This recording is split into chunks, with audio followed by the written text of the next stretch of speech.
And if nobody volunteers, I will volunteer some. Judy?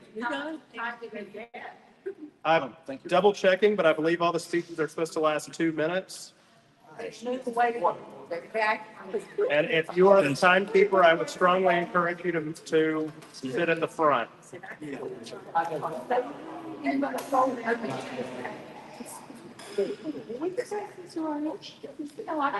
Okay, all the speeches, including the openings and the closings, are supposed to be 2 minutes.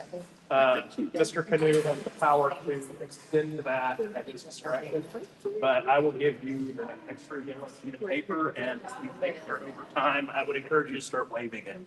So, James, can I steal your phone with the text that I sent you?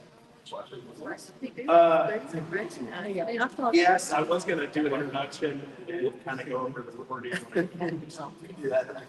Okay, and then I'll have.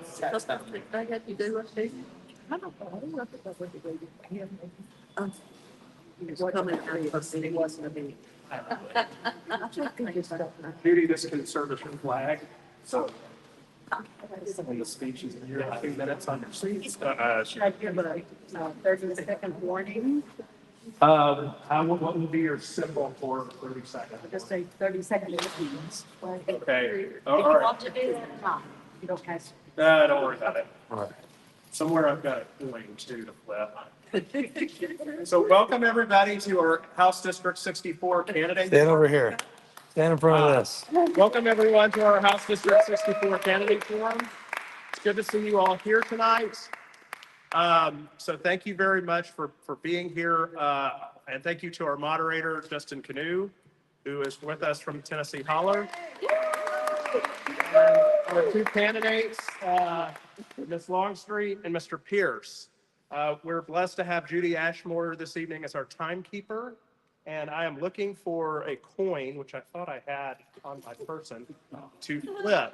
So the first order of business tonight is to do a coin flip to determine who gets to speak first, as well as, it's a real looking coin. Yeah, if you'd like to do the flip. It's a 100-year-old silver dollar. All right, I am speaking of a number between 0 and 10. Alex, what number is it? What number is it? 3. Okay, you're closer, Eileen, so you're gonna get to call the serious. Yeah. Tails. Okay. Yeah, they're blocking the All right. audience. What do you call tail? Yep. Is that tail? I think that's tail. All right. So Eileen, do you want to speak first, or do you want to pick which side of the table you're sitting on? Well, I'm a liberal, so I might work on one side. Left side, all right. Okay. And so Alex, you get to decide. Do you want to speak first or speak second? Well, ladies. Okay, so you'll speak second. So that'll be our order. So just to go briefly over the rules before I hand the event over to Mr. Canoe, candidates, can we see it between the moderators? See, we did that. We did the coin flip. And we have done the determination as to seating and who is going first, kind of by agreement of the candidates. Ms. Eileen Longstreet will be sitting on the left and will be speaking first. The speaking order is this. So it'll be Eileen and then Alex for the opening. And then for the first question, it'll be Eileen and then Alex. And then it'll go Alex and then Eileen. So it'll flip orders on the second question. And then flip again back to Eileen, then Alex. So we'll flip the order of the question. And then the closing will be Alex and then Eileen. So Eileen will get to speak first and speak last. Each candidate will be given the opportunity to answer each question. And Mr. Canoe is in charge of follow-ups and extensions and just doing whatever is necessary to make this fair and educational for everybody. All the speeches are 2 minutes. And we are going to start momentarily, and we should be wrapping up no later than 7 or 7:30. Our reservation here at the rec center is up at 8. So if y'all could help me pick up the tables and stuff when we're done, I would appreciate it.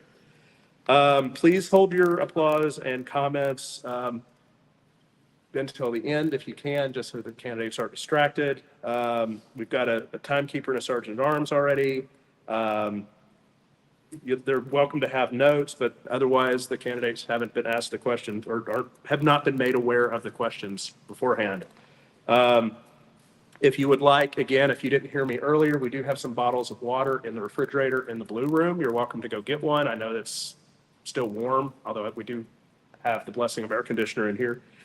Yeah, if any candidate needs to needs a point of personal privilege, if there's something that's physically need, please bring that up, and Justin will be in charge of making it fair and square for you guys. So on behalf of the party, thank you for being, Mr. Saline. A request from people other than myself. Could you request the speakers speak up? Because some of us, not me, are hard to hear. Yeah, certainly. We want to make sure the whole world can hear this. So if anybody is having trouble hearing, please speak up. But otherwise, I will get out of your way so that we can, yes, sir? Who's asking the questions? Mr. Canoe here will be asking the questions. Okay, so nothing from the floor? Pardon? No questions from the floor? Not at this time. No, go See if ahead. we can get to that point. Yeah. Some people sent in some questions, Yeah. like part of it. If there's something burning, we'll look to the audience towards the end. All right? Yeah. And James, is the opening two minutes, the opening statement? Yes, the opening and the closing statements are 2 minutes. And So, other response. all right. So thank you very much. I'll go ahead and let this get started. And y'all enjoy, and thank you. Thank you, James. Thank you, James. Hi, everybody. Thank you for coming here. Thank you for being in person at this event. Thank you to these two for running. After that long introduction, let's get into it. For the people who are watching, they're running to challenge Scott Cepicky, who, if you're following the Hall of Fame, yeah, exactly. All right, so flip the coin, and you guys are going to start with some opening statements. Eileen Longstreet is going to go first. Okay, thank you. I've got my hearing aids on, so I can hear myself perfectly well. Don't start the thing yet. And I'm sure I'm going to be able to hear you as well. If you have a card that I gave you, I'm going to talk about some of the things on there. And the one at the top is Better Maury County Schools. And we all know the Maury County schools are poor, basically. Okay? They're decrepit. A lot of the children there are poor. I've been a volunteer too there for a couple of years before COVID hit. I've been a volunteer too for the past 11 years, but not here in Tennessee. Okay? I want to get monies out of the general fund to fund improvements in the Maury County schools, because the Tennessee state is not going to do it. And they're probably also not going to fund any pre-K either. Why? Because they don't care about funding education. Can, Do this with this. Speak up. We can't hear. still not loud enough? Yeah, no, I'm sorry. Oh, I forget we're in here. Okay.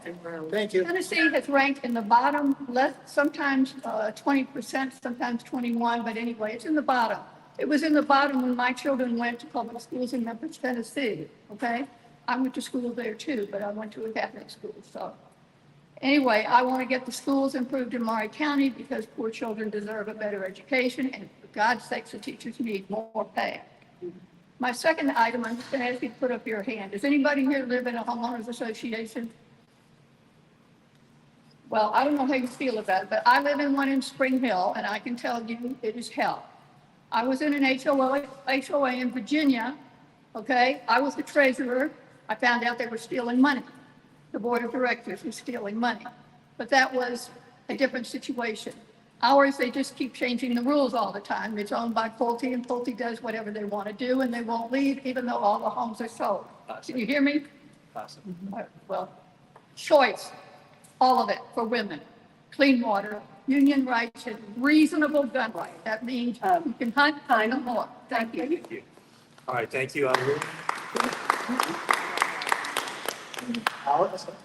Alex Pierce. Right. Welcome, everybody. Glad to see everybody here first and foremost. My name is Alex Pierce. I'm a Columbia native, born and raised here. I went to Columbia Central.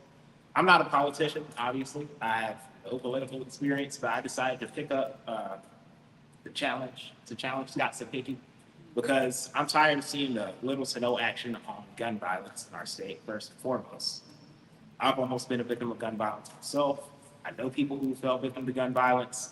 I'm a gun owner myself, and I don't believe that we need to penalize people who are responsible gun owners. We need to change the gun culture here in Tennessee from this wild, wild west kind of like gun culture where everyone has one, no education, no training, no safe storage laws, no red flag laws, keep them out of the hands of dangerous people. We need to change that, focus on safety, education, and keep guns out of the hands of dangerous people. Secondly, I want to legalize cannabis, not because I believe people have this constitutional right to get stoned. The current laws disproportionately affect communities of color, such as my own. Black people are arrested for it at a rate of 4 to 1 compared to white Americans, despite consuming it about the same rate. Next, education. I don't want to defund education or throw the schools in the freaking trash like the incumbent said. I would actually prefer we take that $144 million that's already in the budget and use that to fund universal pre-K, paid teachers more, and free meals for all kids, regardless of income, because those kids are only going to perform well in class if they have full bellies, if they're in class empty bellies. And I will know this by experience, unfortunately. Whenever I was in school, you perform worse. You're not able to concentrate because your stomach's around for like 5 seconds.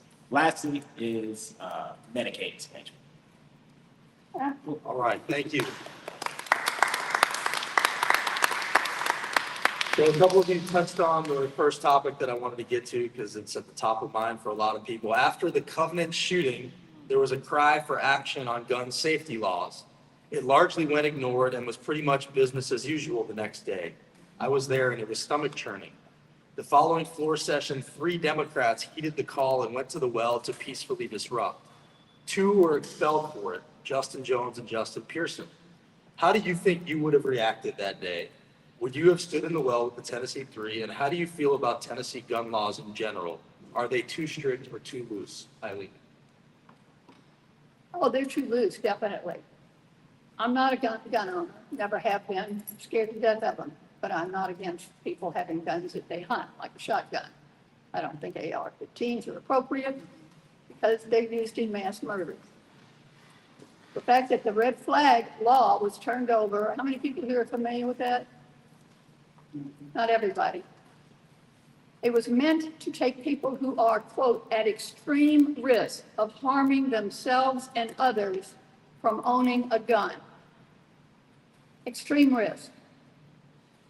That law was turned over by the governor so that now anybody can get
I was curious.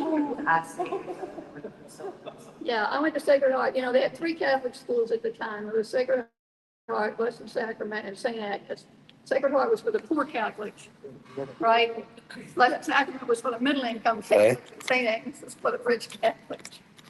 I'm one of six children while we're waiting for this to start. I'm one of six children, and my father died at the age of 40, and we moved in with my grandfather. And we were able to go to Catholic school for free. You could do that back in the day. I'm talking late 50s, early 60s. All right, I'm just gonna hold it. How about that? You could do that back in the day, and that because they wanted the Catholic kids in the Catholic schools. So we went to school for free there.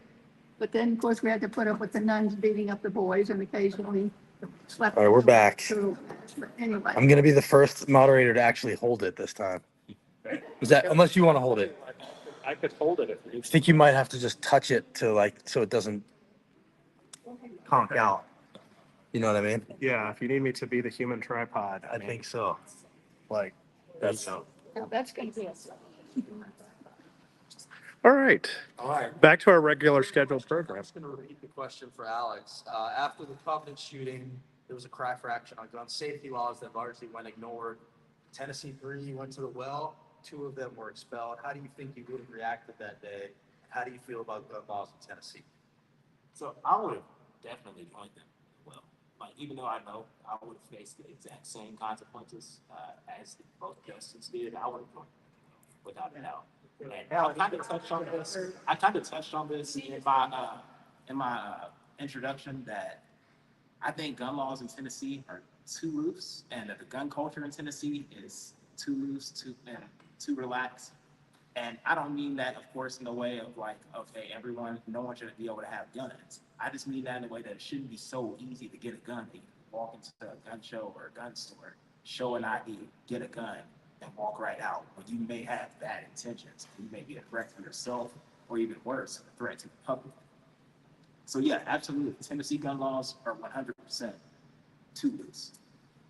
It's a problem to me that I could go into a gun show if I were a threat to myself and the public, and the guy behind the table has no idea, none the wiser, and I could buy an AR-15 off of, and hundreds of rounds of ammunition without a single red flag being raised and an eyebrow being raised, and he just turns it right over, and I could be a danger to myself or the public. I believe that has to change. Thank you. How are we doing, James? I may have accidentally tapped one of the comments that said we were not getting picture or sound, but other than that, I think we're doing well. You mean this isn't No, gonna we be are like- good. We are good now. We're good, right? Yes, we're still streaming. 100 people watching. Yes. Okay. All right. You guys are, this goes to you first. You're running for Scott Cepicky. Cepicky was the House sponsor for Governor Lee's private school voucher scam and famously said he wants to throw the whole freaking public education system in the trash. Do you want to throw the public education system in the trash? And will you stand for public education and against the voucher scam, which mostly helps kids who are already in private schools, when it inevitably returns? And I'll say to that question, absolutely.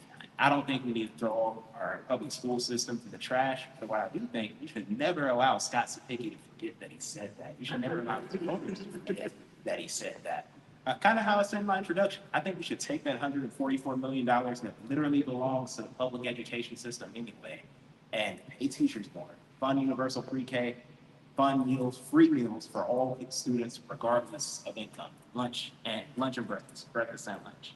So no, we shouldn't throw public education in the trash, and I'm staunchly against vouchers. If you want to go to private school, pay for it for yourself. It shouldn't come out of our pockets and our wallets. Amen. Thank you, Al. No.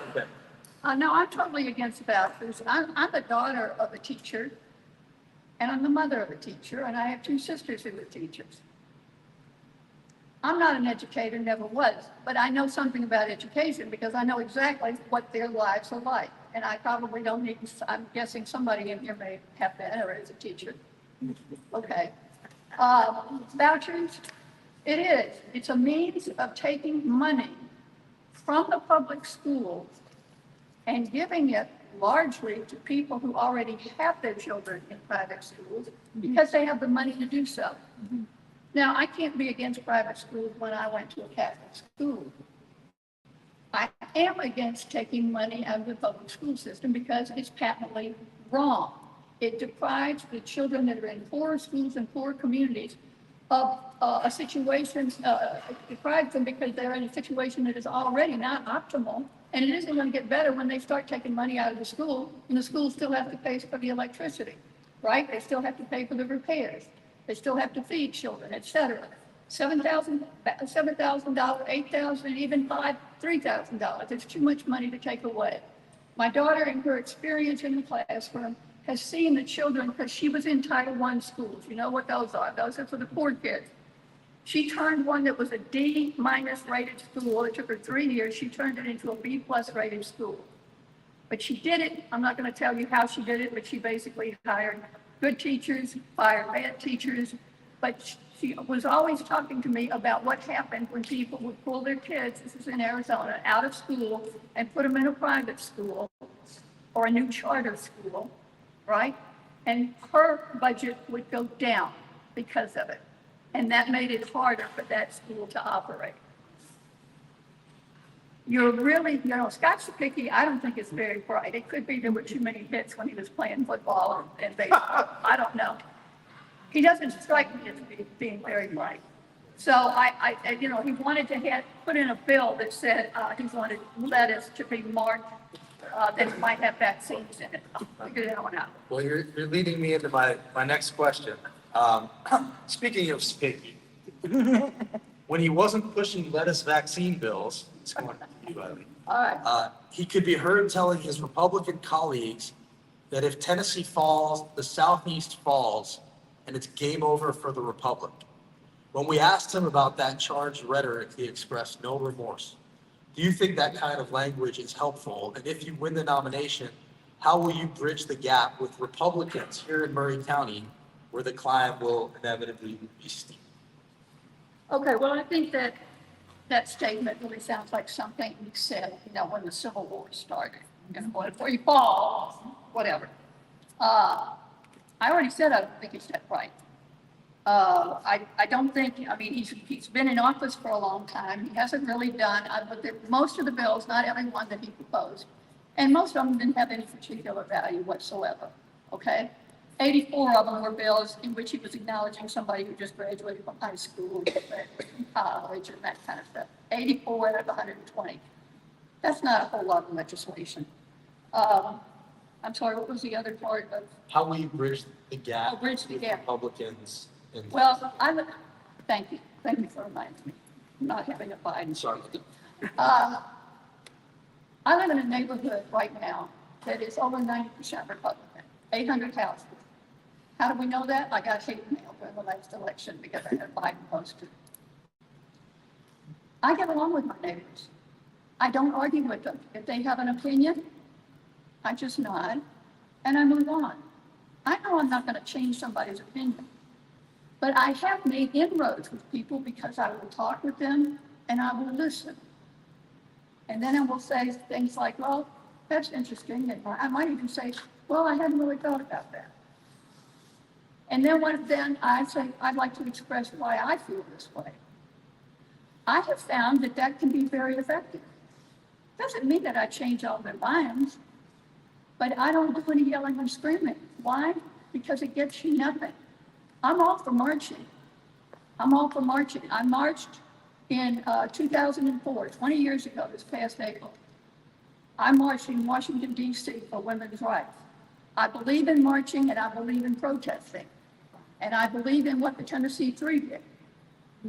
But you've got 75 of them in 24 Dems. I've got to be able to work with people, and I can do that. Thank you.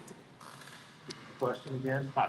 Okay, so that quote about war for the Republic, if the Southeast falls, the Tennessee falls, the Southeast falls.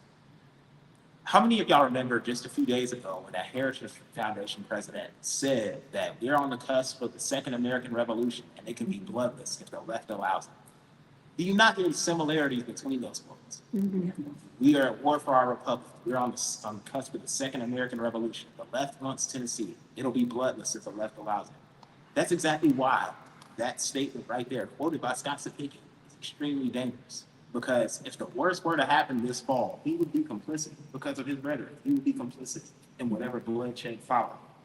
Now, as for bridging the divide between Republicans and Democrats, my brother is a MAGA Republican. Believe it or not, my brother is a hardcore MAGA-loving Trumper. And we cannot be different politically. But that's still my brother at the end of the day. We may disagree wholeheartedly on politics, but that's still my brother. And when we get down to the root causes of a lot of issues, we come to find out that we agree more than we think, just disagree on the solution and the best way to get there. So, for example, with inflation, inflation right now is corporate greed, and that's something that's affected everybody, regardless of what party you belong to. But most people that we hear blaming Biden for it are Republicans. Most people you hear blaming Democrats for it are Republicans. And when you just stop and have a conversation with those people and tell them, look, this is just corporate greed at the end of the day. All of these companies, the most wealthy companies and wealthiest individuals, the profits and the wealth have exploded over the course of the past 4 years, while the middle class is starting to get priced out through things like buying homes, rents reach record rates, gas reach record rates, all while these corporations and wealthy individuals made record profits. And that's something that affects all of us. We just need to solve it. Thank you. Thank you. Sure. And I'm saying, I agree with everything my dear friend Alex has said, because I've already promised him that if he wins, I'll vote for him. Okay, so we need a Democrat. The statement about this will be the second American Revolution, I will find that very, very entertaining. You know what the first American Revolution was about? It was when the Pilgrims, who soon became the colonists, decided they didn't want to go back to England. They didn't want a country that was run by a monarch, i.e. a dictator. They didn't want a state religion, which is what England had, right? They wanted life, liberty, and the pursuit of happiness. And they weren't getting it. So that was a revolution to get away from a monarchy or a dictatorship, right? And establish a country that was not a monarchy, that has 3 branches of government that balance one another out so that nobody has complete control. And you have the right to practice the religion that you have. The issue of inflation,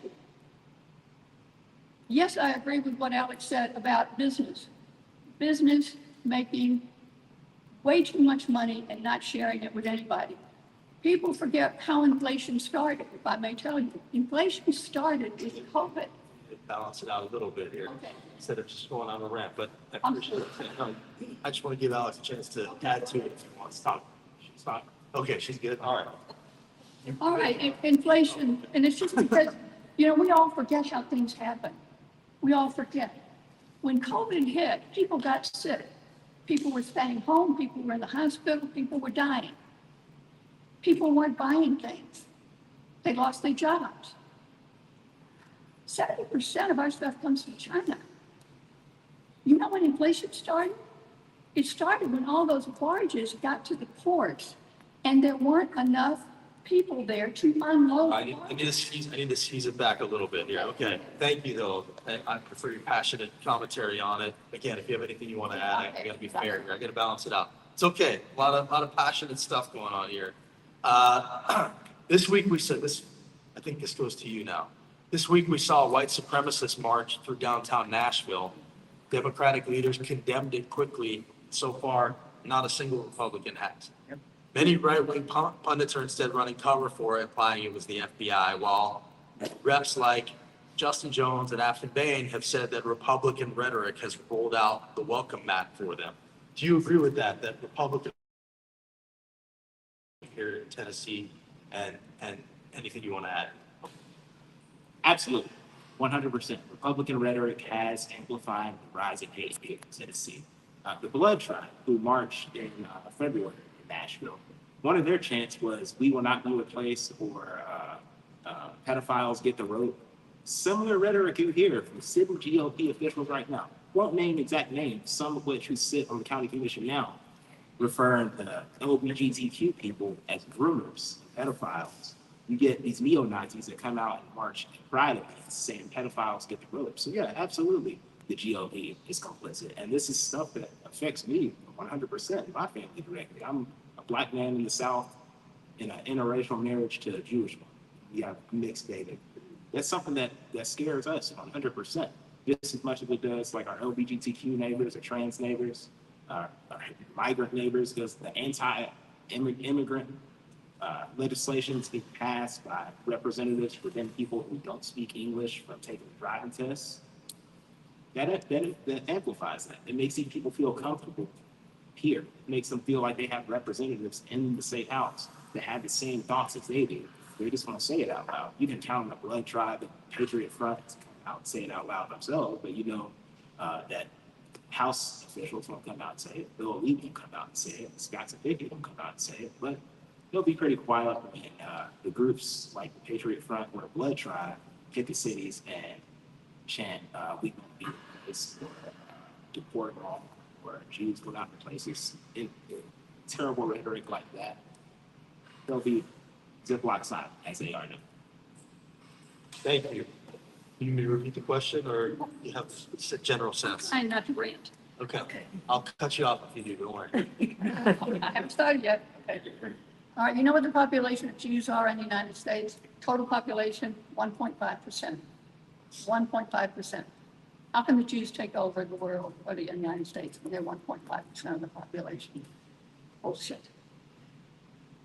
A lot of what they talk about is Hitleresque. Hitler hated the Jews, the Catholics, hated the Romanians, the Poles. You pick anybody other than Germans, and he said they were diluting the white supremacy of their race. These people who are talking about white supremacy are people who don't even know anything.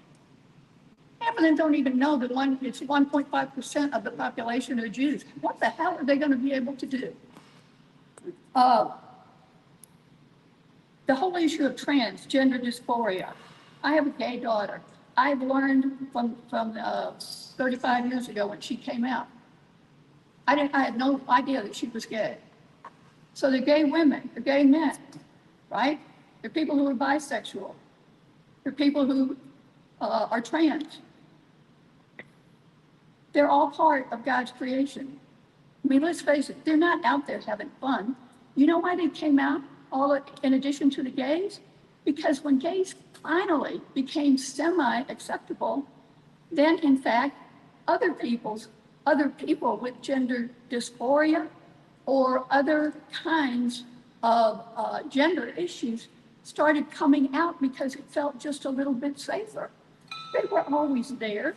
They were always there. Trans people were always there. I know because I saw them when my children were little and my children used to laugh at them. And I'd say, don't do that. Don't do that. They're human beings. It's not your business how they dress or what they do. Thank you. Well, you actually just answered the next question I was going to ask, so I'm just going to turn to Alex and ask the question to you also. This is the way I was going to phrase it, that LGBTQ rights are under attack, despite having a lieutenant governor who made a habit of cruising the Instagram pages of almost naked young gay men with his official account, and a governor who dressed in drag in high school. We have the most anti-LGBTQ laws in the country in Tennessee, and Governor Lee has signed them all, despite having a sister who is married to a woman. Will you be a fighter for the LGBTQ community if elected?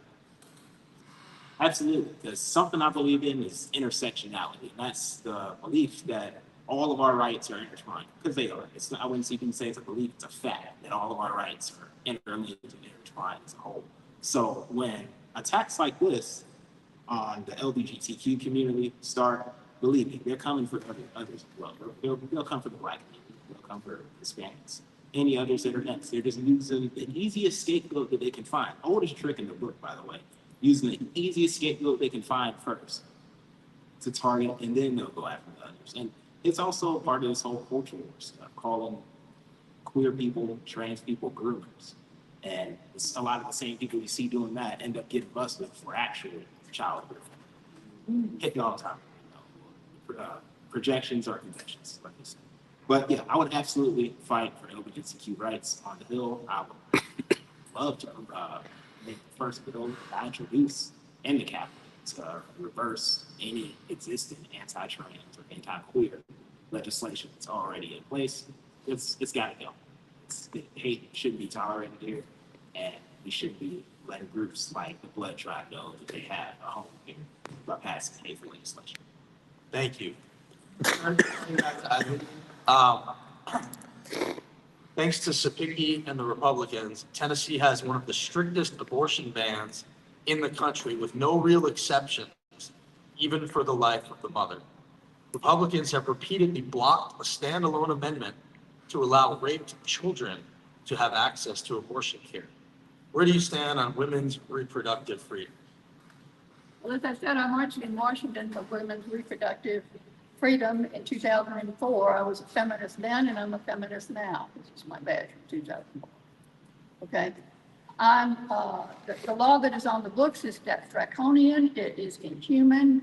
It is, if a 12-year-old gets pregnant because whatever, somebody, a coach at school or a teacher or somebody, and she gets pregnant and she's 12 years old and she's 8 weeks pregnant, by the time they find out, she has to have that baby.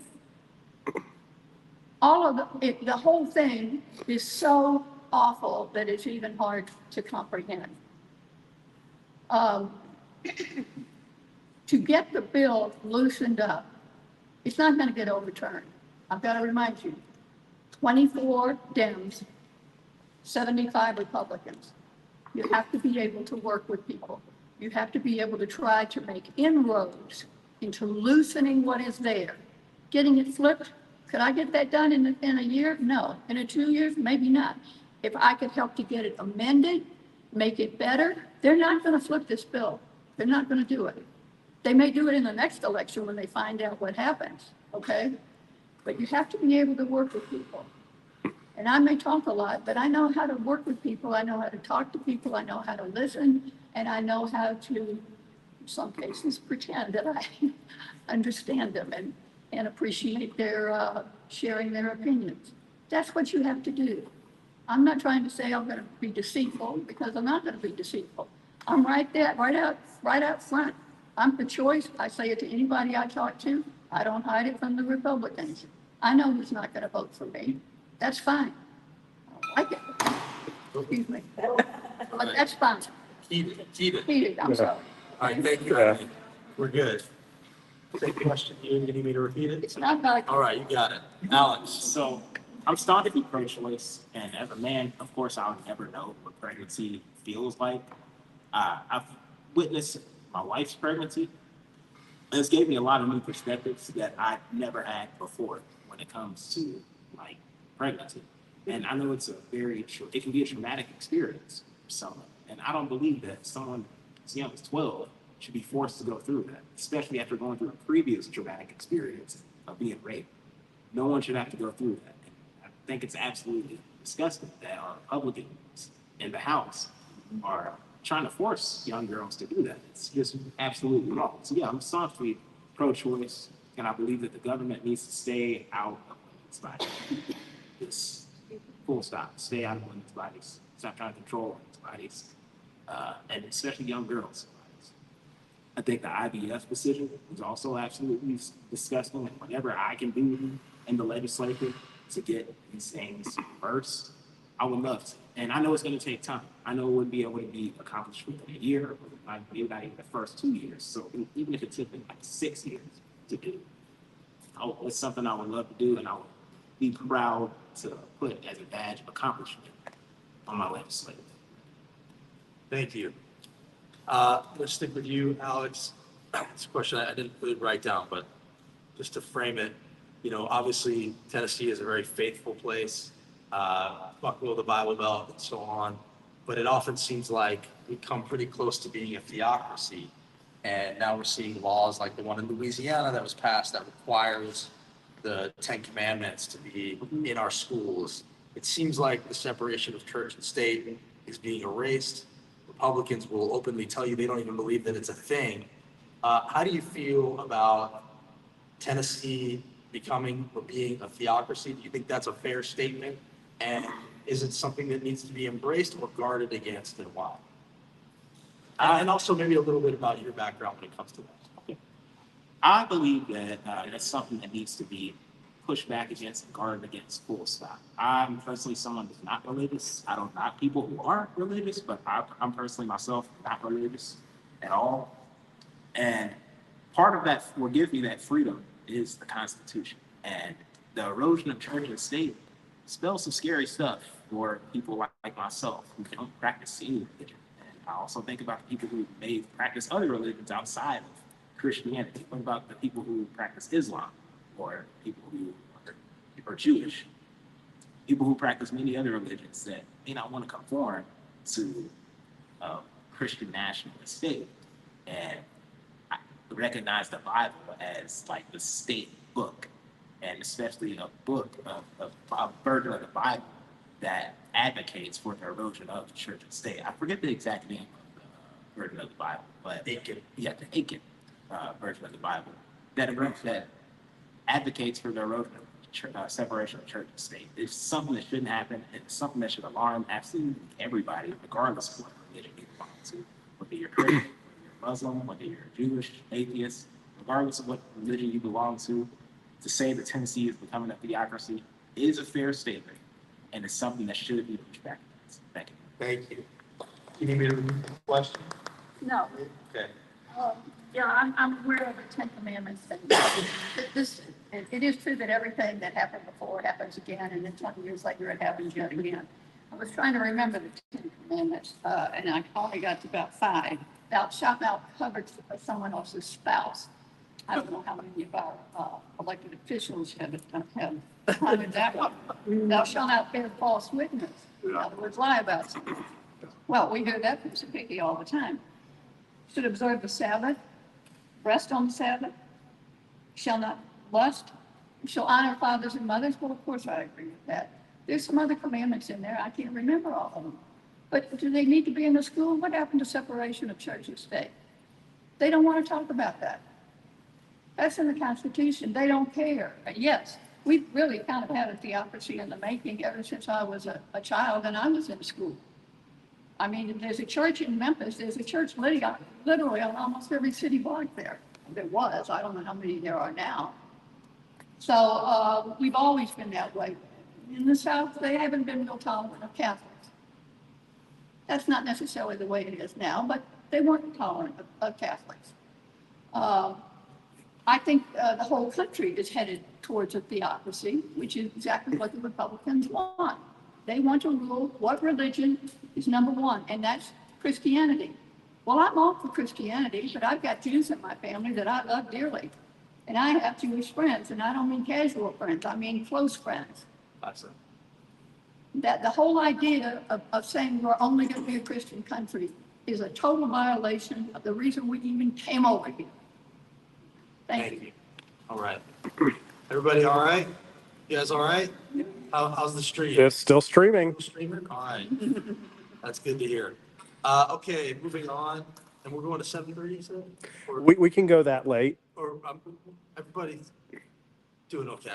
I'm going to try to pick up on your energy if you start to wind down. All right, here's another one. And we're going to Eileen on this one. This is back to just more ripping on Cepicky because it's our favorite pastime. After Cepicky passed the voucher bill through committee, we caught him getting a pat on the back by lobbyists funded by billionaires with Americans for Prosperity. Republicans and Johnny Shaw also passed a multi-billion-dollar corporate tax cut at the end of session. How can folks be sure you won't be in the pockets of billionaires like Cepicky clearly is? Well, first of all, I'm a billionaire myself. No, if I was, I wouldn't have to worry about getting help in this campaign. I could pay everybody. Okay. The Heritage Foundation and a whole bunch of entities out there are all awful people. I mean, I just can't say anything nice about them. I'm sorry, you couldn't take, The question, yeah, back to the first part of it. basically, how are we know you're not going to be bought and paid Oh, for? what I'm paid for. Well, first of all, I'm 79 years old. It's going to be hard to buy me. I'm running for a 2-year term, okay? I'm running because of the things that I'm passionate about. There's no way I can be bought. I can tell you, I'm not poor. I'm not rich, but I'm not poor. I'm upper middle income, okay? I wouldn't even dream of taking any PAC money or any money other than from individuals. I resent the fact that if you go and look at Cepicky's donors, you'll see that they're all big companies. They're all the medical centers in Nashville. They're the builders. They're the big businesses. You name a big business here, and they're all Cepicky's donors.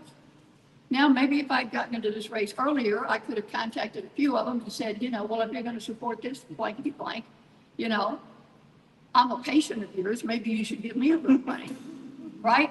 I go to Vanderbilt doctors, they give them money. Centennial, TriStar Centennial, they give them money. The Dental Association gives them lots of money. The Chiropractic Association gives them lots of money. The PACs give them even more money. I'm not going to do that.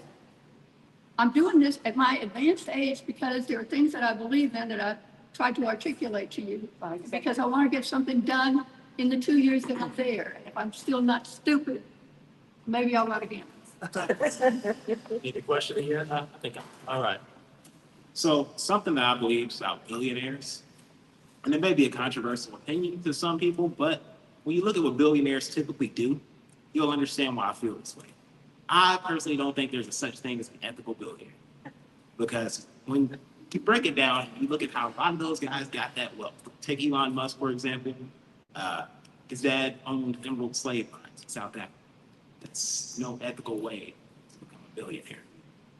Then you look at people like the Heritage Foundation, like Eileen brought up, full of horrible people who've literally just threatened Americans on live TV barely a week ago. The AFP, they're funneling billions to try to destroy our local schools. Billionaires want to use our Duck River to dump waste in, which is where we get all of our water. We shower in that water that comes out of there. We get our drinking water out of there, make our coffee and tea with that. Billionaires want to poison that water. So yeah, if a billionaire or some kind of PAC, AFP, Coke Industries comes into the office, I'm in the legislature, I would proudly shred it, whatever paper they give me, right there on the spot, and tell them to get out of the office. Because I want to go there to serve people in Maury County, my neighbors, friends, family, not billionaires.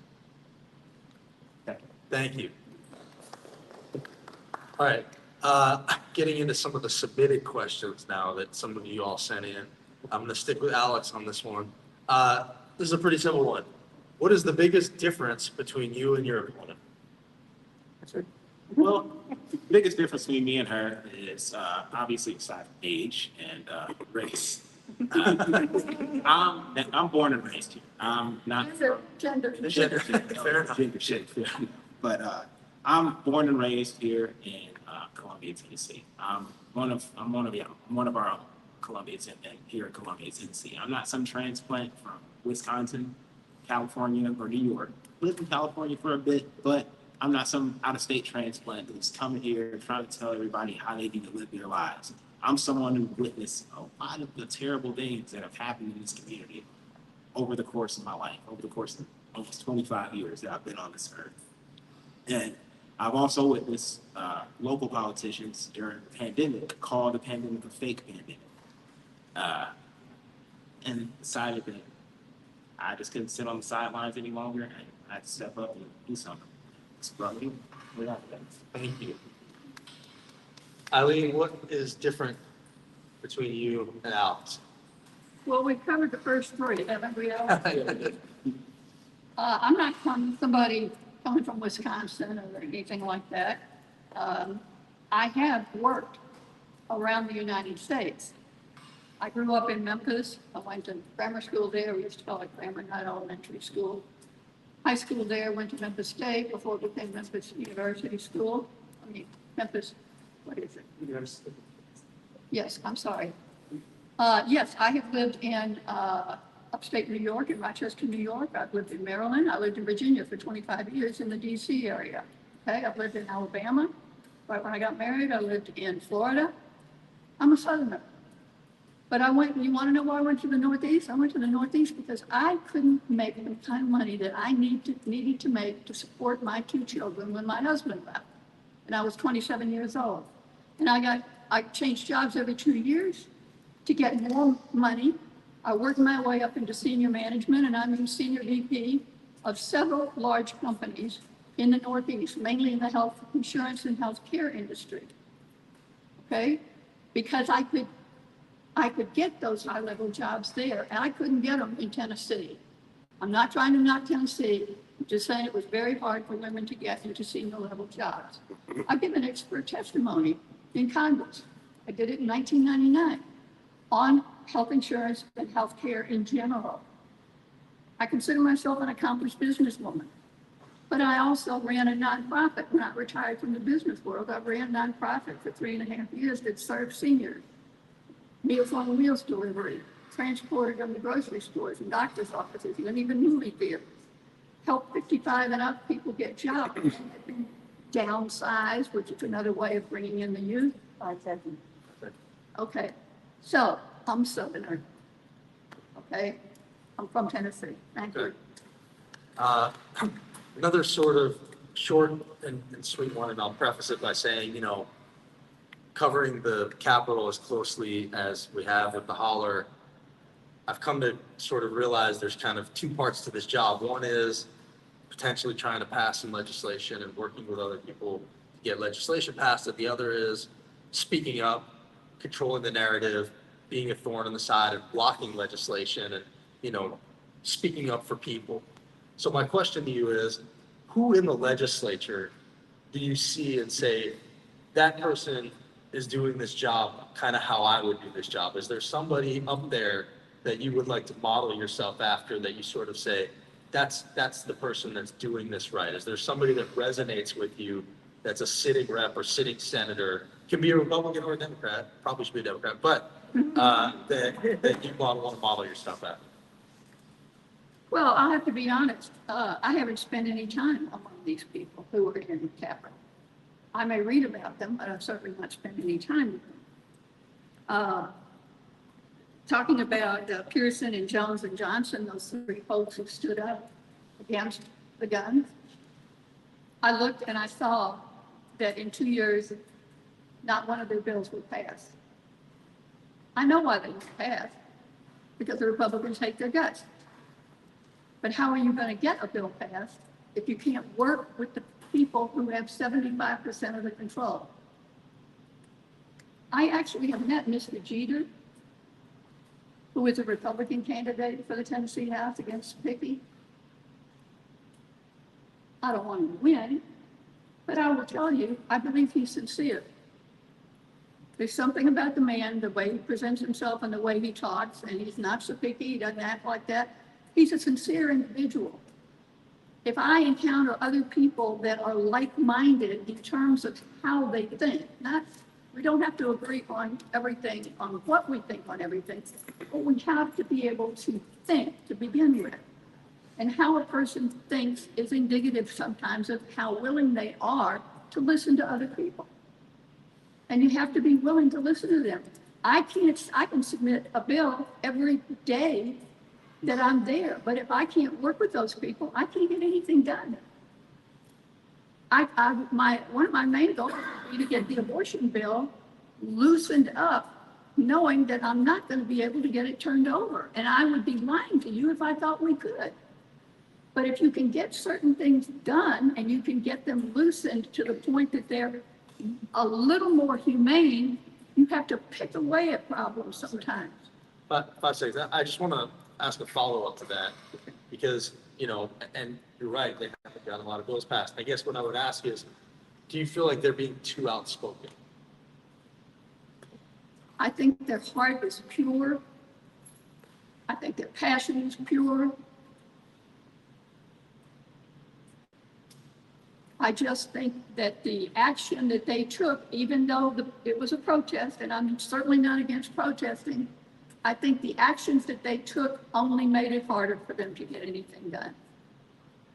Would I have done it? I don't know. Not gonna lie, I don't know. Would I have done it? I've stood up for a lot of things in my life. I stood up to the Prudential Insurance Company. I was the first woman to ever sue them successfully for discrimination and harassment in the workplace. I know how to stand up for myself. But I'm telling you, you've got to be able to work with people. You've got to be able to engender a relationship with people so that they're willing to listen to you. And then you've got to listen to them. And you've got to pick away at that problem. Remember, it's 75 to 24. There are no miracles in that situation. Thank you, I appreciate it. Just gonna reiterate the question for you. It's been a little while. So my question was, who up there on the Hill, as you watch the Capitol, do you see and say, they're doing it in a way that I would get up there and sort of model myself after, if anybody, and who would that be? And if you want to also follow up on some of the things that she said, feel free. So I would say Tory Harris, Representative Tory Harris, who's out of Memphis. I like what he does on the legislature, his tactics of getting things done in the legislature. He's had bills passed in the legislature. Now, as for about the Justins and too outspoken, I don't exactly agree with that they're too outspoken. I would more so say that what they do is necessary in a way because it's gotten eyes on what happens up there in the legislature. Because honestly, if it weren't for them going to the well, a lot of us probably wouldn't know that some of this stuff is happening on the legislature, that they're silencing Democrats and not even giving them a chance to speak in committee. And by the way, this doesn't just happen to the Justins. Other Democrats in committee are blocked from speaking, and they have bills that are blocked from even being voted on and all. So it's not something that just targets them. They get the worst of it, the actually worst of it, which is unfair. However, I think that what they do, for some people, it may be a bit much, but it's necessary because it's getting more eyes on what's happening in the legislature. A lot of the guys up there, such as Cameron Sexton, for example, you got to get loud sometimes whenever you're dealing with people like that. Thank you. Thank you. Remember, Cameron Sexton, don't go back to Crossville. Remember that. Is there any questions that anybody has that are burning in their souls that they need to get out? You, go ahead. There are two issues that I've been involved with my entire adult life for 56 years now. One has been addressed pretty much already. We need to end gun violence. The second issue is related to that, though some may think they're totally different issues, and that is the need to abolish capital punishment.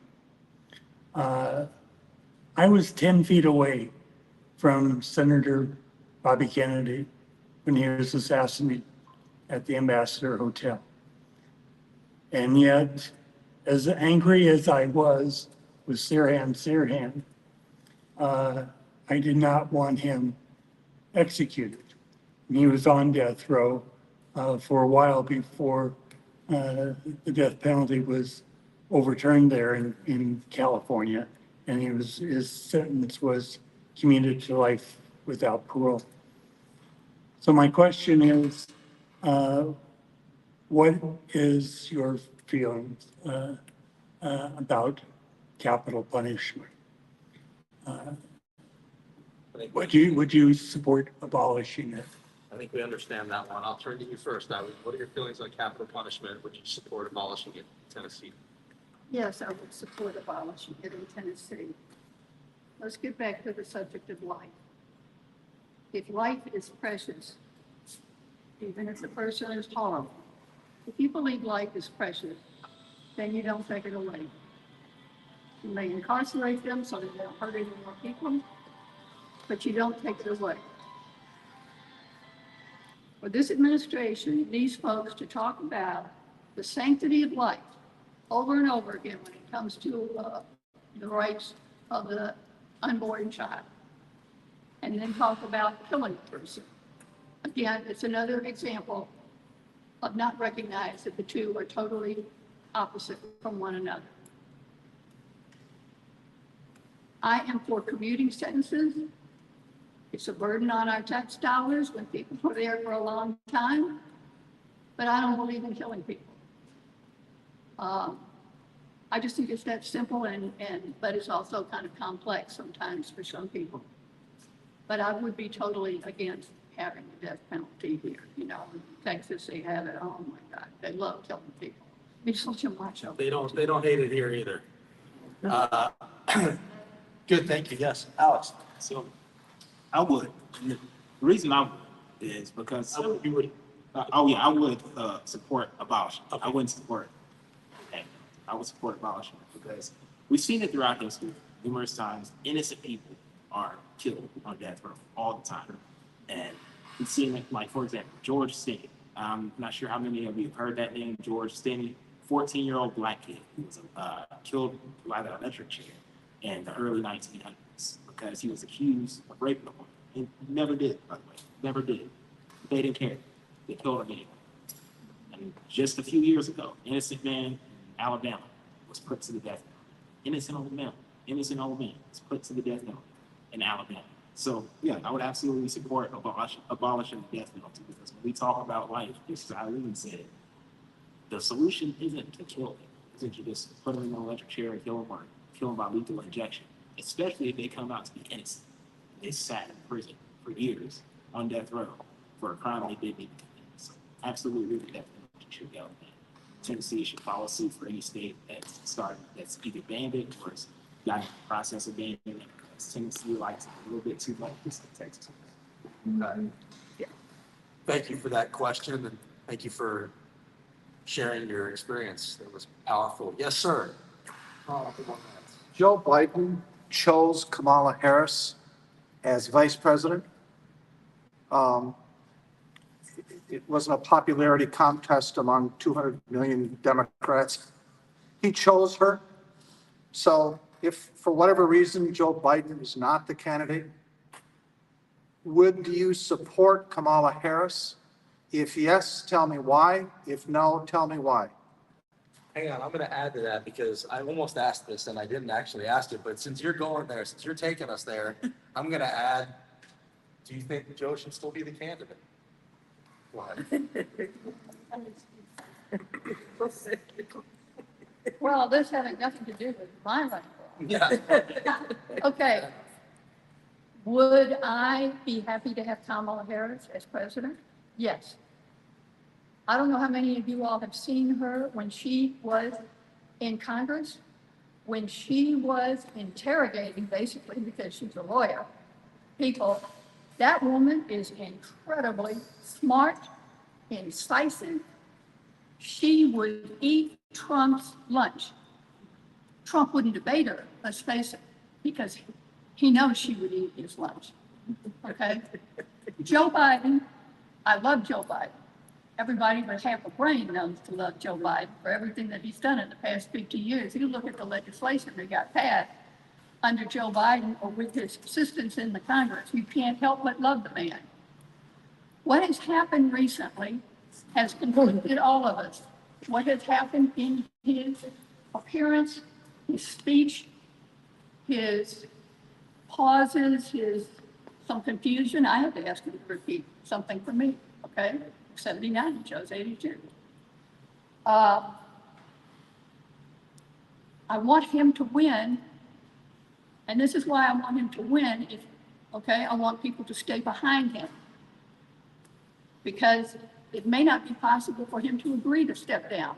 If he stepped down now and Kamala stepped in, I think people would rally around her because this is a solid person.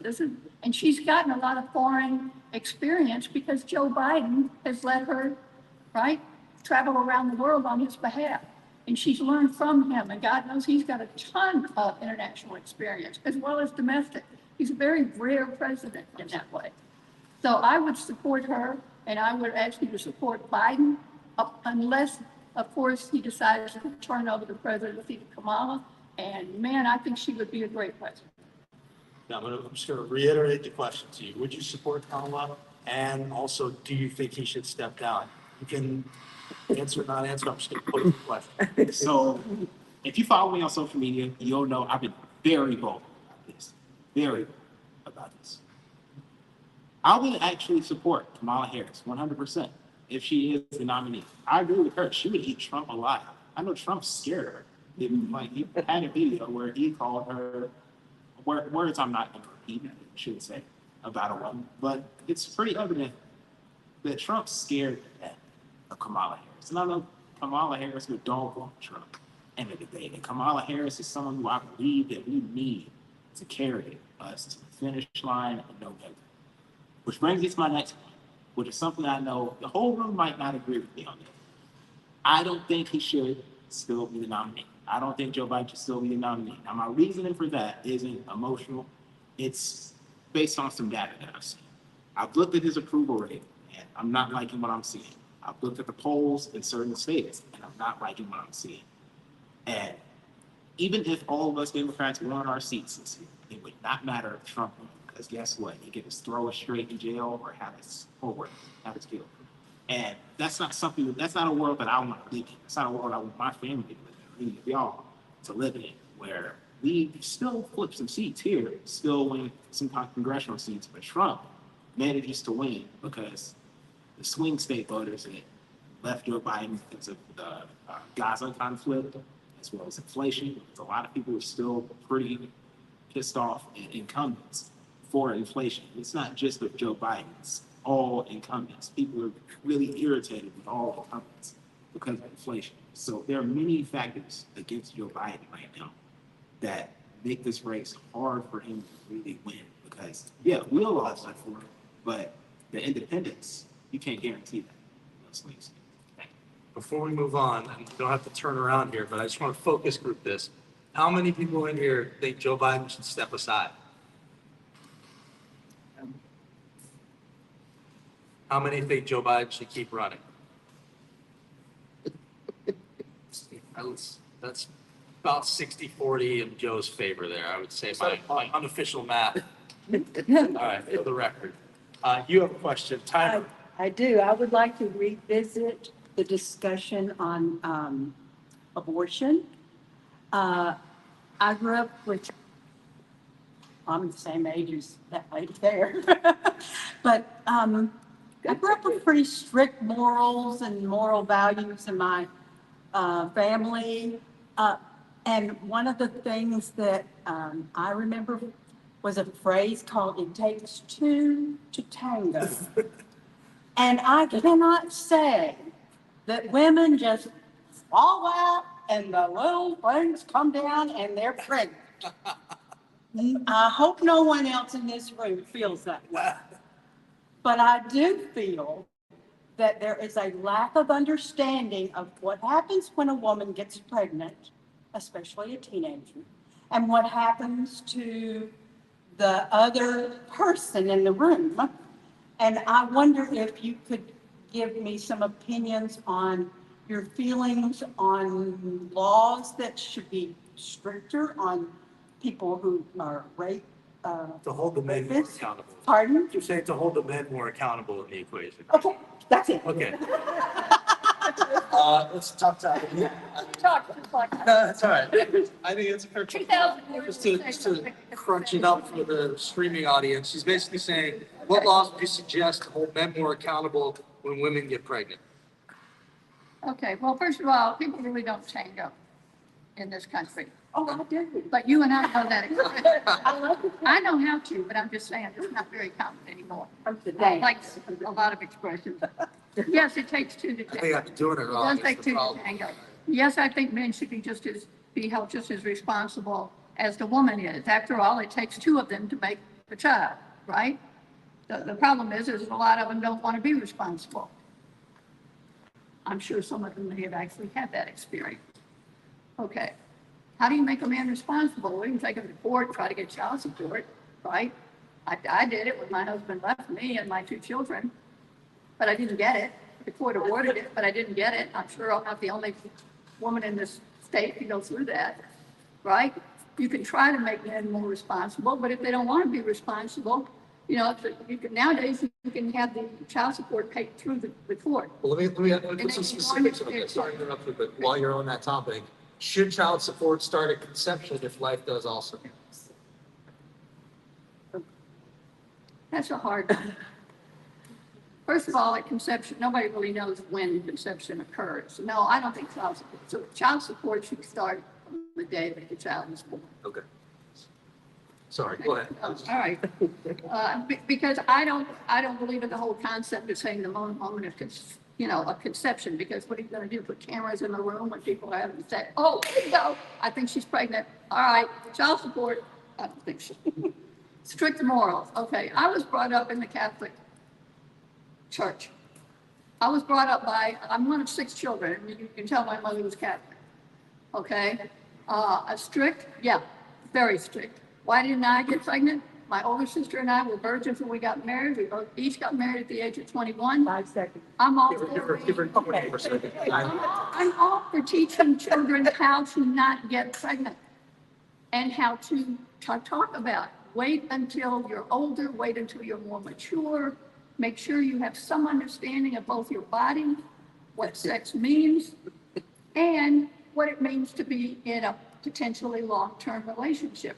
And they can't figure out any of that until they get older. They may know how babies get made, but they don't know how to think about in a mature way what it means to have a child when you're 15 or 16.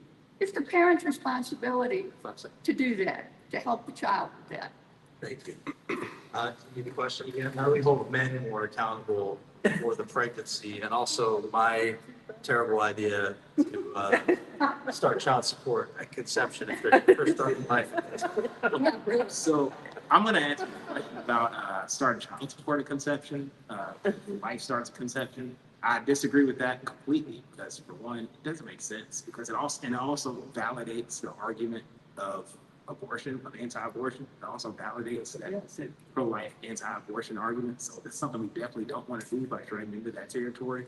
Secondly, absolutely hold fathers more accountable because for me, I believe that fatherhood is one of the most beautiful gifts we can get on this earth. I don't see how someone can just walk out on their kids and on their wife. I can't do that. I don't have that. I don't get how people can do that.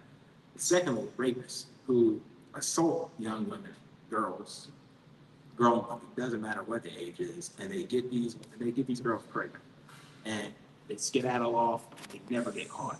That's something I believe that law enforcement should be on top of. We should be on top of catching that person. Make that top priority. Catching the person who raped that girl or grown woman and got her pregnant. She should also be able to abort that pregnancy after already experiencing something super traumatic. She shouldn't be forced to go through another traumatic experience by carrying her rapist baby, who may be scot-free because he skipped the state and law enforcement isn't pursuing. Thank you. Okay, coming to the end of it here, even though Carl Jones just got here, so we're gonna have to maybe start over for him. Okay, so we're gonna just do the wrap-ups now at 7:15. Hopefully you've all learned a lot about these 2 candidates. I certainly have. They were just, I know Alex a little. This is my first time meeting Eileen, but these forums are helpful so that they're not just faces on artwork. And I think we've learned a lot from you both, so I appreciate it. We're gonna start with you, Alex, for your wrap-up, and I'm gonna ask you to also include, why are you a Democrat? So tell us your closing argument, and also, why are you running as a Democrat? Closing argument, why am I running as a Democrat? Yes. Okay, so I'm a Democrat because I have nothing, when I look at what the Republican values are, they say their values are freedom, life, family values. It's nothing like that when I look closely at what the Republicans actually support. It's nothing like that. And when I think about the things that I've always supported, such as making sure that people are paid fairly for their labor, like so the company they're working for isn't experiencing record profit growth while they're still struggling to put food on the table or pay their bills and keep the lights on. I support things like making sure people have universal health care. If we could bring that to Tennessee, because Congress isn't getting the job done, I would love to do that. I'm a Democrat because that's just what my values are as a person. Anyway, I wouldn't want someone going through the things that I got through, or the things that I got through, and I wouldn't want people going through some horrible things that other people in third world countries have gone through. I wouldn't want us going through some kind of theocratic rule or anything we don't deserve. So that's why I'm a Democrat. It's I have basic empathy that I feel a lot of Republicans tend to lack. If we could teach that to them in the House, I would love to.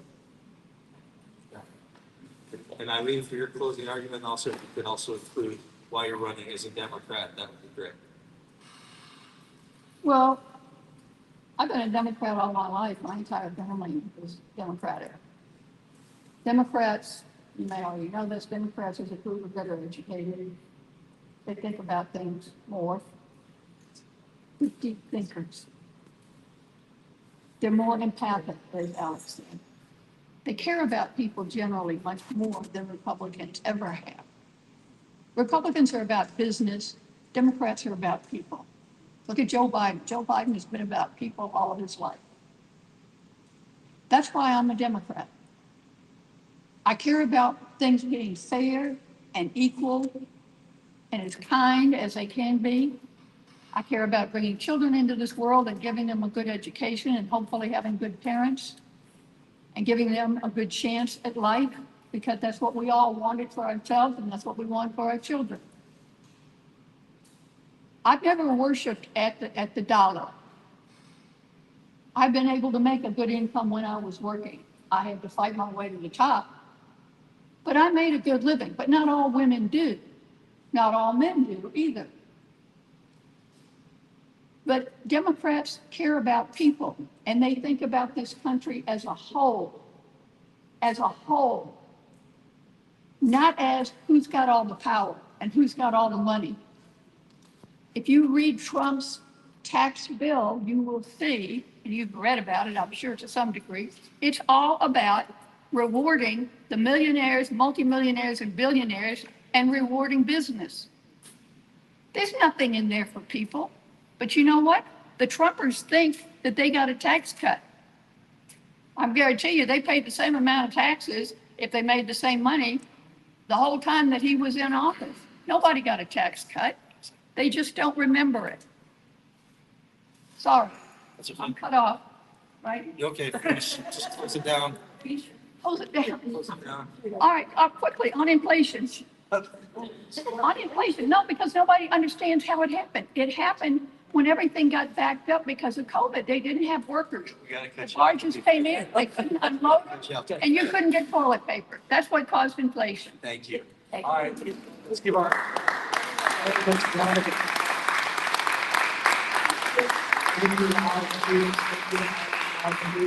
Thank you to you all for being here in person, for showing up in person.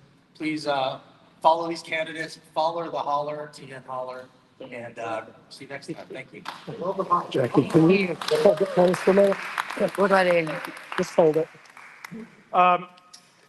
While it's still got people's attention, we had a general meeting of the Maury County Democratic Party on Wednesday night at the Maury County Senior Center at 6:30. And don't forget, early voting starts Friday, July the 12th. In this primary, early voting runs until the 27th. You can early vote from 8 a.m. to 4 p.m. Monday through Friday, and 8 to noon on Saturdays at the Maury County Election Commission building, which is 1207 Trade Winds Drive here in Columbia. If you have any questions about that, don't hesitate to ask. Thank you very much for being here. Please vote. Thank you. Thank you, everybody.